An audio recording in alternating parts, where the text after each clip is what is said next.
Hello, Small Arms Combatives. Today's video is what is the use of revolvers in self-defense. So here I have the revolver, and it's lined up with a couple of popular semi-automatic pistols. Okay, so let's talk about the revolver there first of all. Okay, this revolver is a 357 Magnum. It's a Smith & Wesson Model 66. That's the stainless version of a Model 19 Smith & Wesson. It's 357 Magnum with a 4-inch barrel. This was known at one time the Combat Magnum. Holds 6 rounds of 357 Magnum. Okay.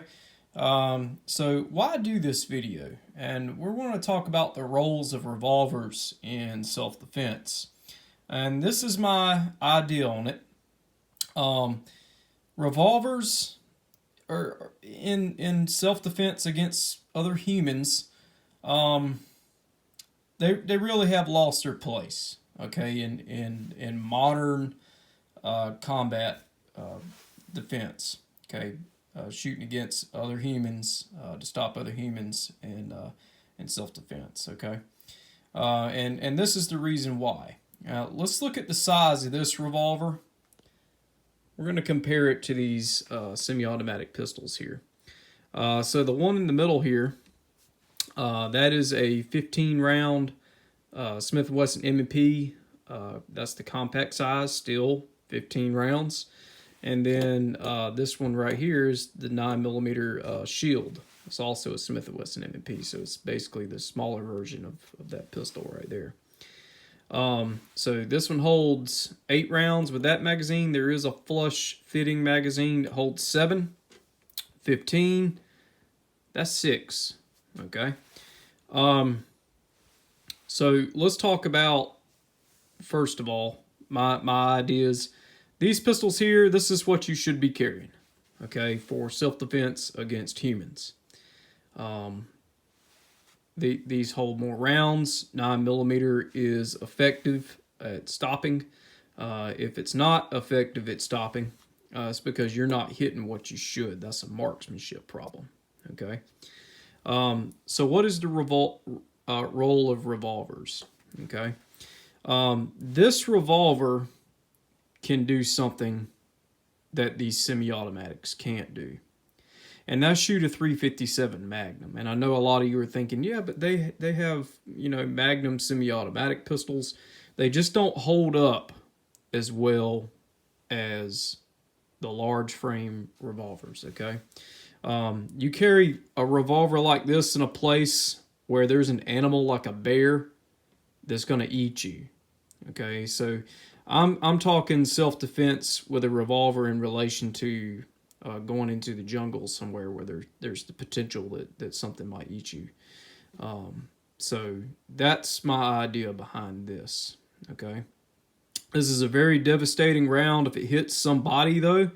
The only thing is most of you cannot handle a pistol like that, okay? Most of you. And I'm going to go ahead and say 99% of you, even men, you can't handle that pistol right there. Okay, that's a very large pistol, and it's definitely a man stopper for sure. This is an expert's weapon. Okay, this is for someone that knows what they're doing. If you carry that weapon, you of course do need a speed loader, which will load that cylinder fast enough. But that's the idea. Okay, so for self-defense against humans, 9mm pistols like this, you're going to carry those for the capacity.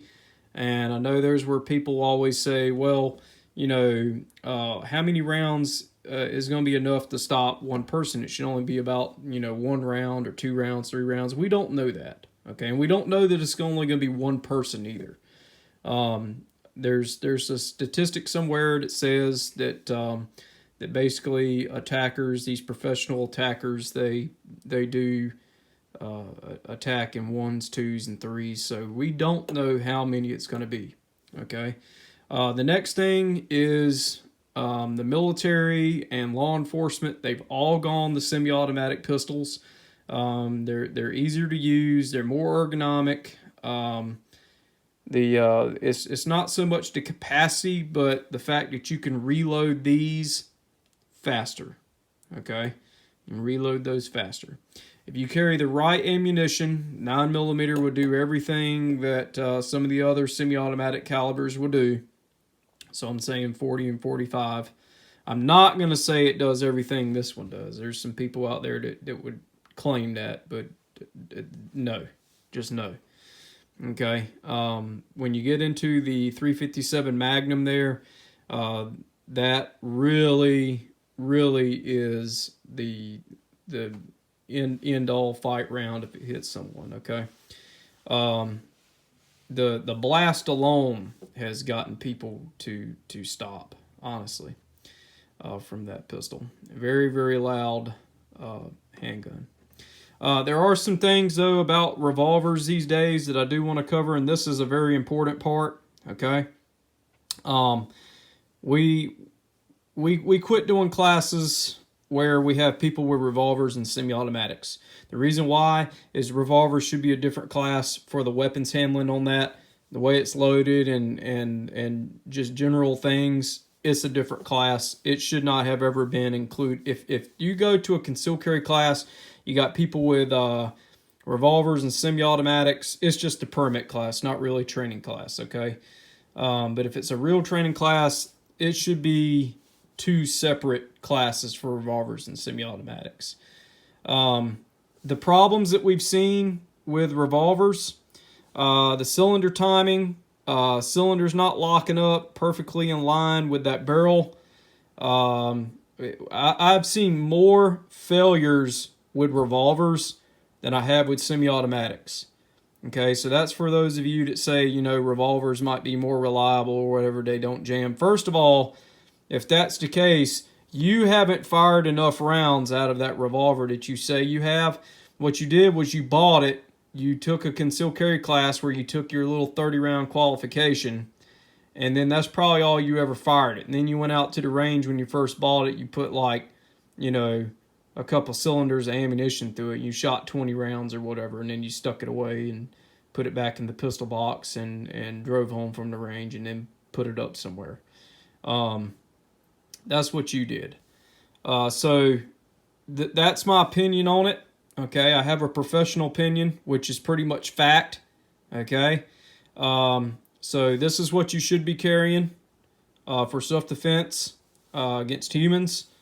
If you're trying to defend yourself possibly from something that might be trying to eat you, check out one of those Smith & Wesson 357 Magnum, 41 Magnum, 44 Magnum, depends on how big you are.